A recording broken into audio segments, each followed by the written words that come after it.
Here we're asked to express 0.6 recurring as a fraction. Our first step is to always let x equal the number. As in this case, we've only got one dot above number 6. That means the number 6 keeps recurring. So x equals 0.66, and it will keep on going. I now start by multiplying both sides of my equation by 10. On the left-hand side, 10 times x will give us 10x. And on the right-hand side, 0.6666 times by 10 will give us 6.666, and it'll keep on recurring. Our aim is to get the numbers after decimal point to be matching. As we can see, we've got matching numbers after decimal point. We're now going to subtract upwards. So 10x subtract 1x on the left-hand side will give us 9x. Subtracting up on the right-hand side, well, we know after decimal point it's going to cancel. So therefore, I just got to subtract the numbers on the left-hand side of my decimal. So 6 take away 0 gives us 6. As I want to work out the value of x, I know 9x in algebra means 9 multiplied by x. The opposite of multiply by 9 is to divide both sides of our equation by 9. On the left-hand side, I know 9 over 9 will cancel to leave us with x. And on the right-hand side, I'm going to have 6 over 9. Well, 6 over 9 we can simplify. I can see both the top and the bottom are divisible by 3.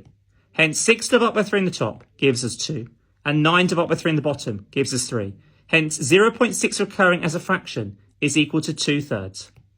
For question 2, here we're asked to express 0.217 with the numbers 1 and 7 recurring as a fraction. Once again, we're going to start by letting x equals our original number. In this case, x equals 0.2. As the 1 and 7 both have a dot above it, that means the 1 and 7 keep recurring. So it'll be 1, 7, 1, 7, and that will keep on recurring. We're going to start now by multiplying both sides of our equation by 10. On the left-hand side, 10 times x will give us 10x. And on the right-hand side, 0.21717 times by 10 will give us 2.17171. As the numbers after decimal point are not matching, I'm going to now multiply again both sides by 10.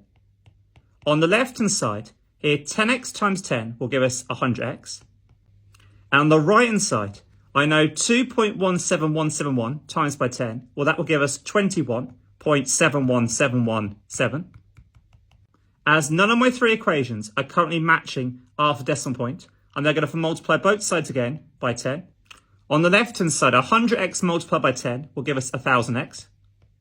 And on the right-hand side, 21.71717 times by 10, well, that will give us 217.17171. Comparing all four equations, I can see that my 10x and my 1000x both match exactly the same after decimal point.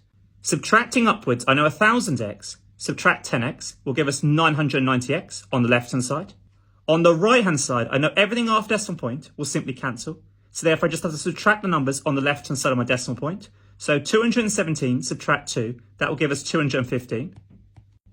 As I want to find the value of x, and I currently have 990x, I know the opposite of times by 990, therefore is to divide both sides by 990. On the left-hand side, I know 990 over 990 will cancel to leave us with x.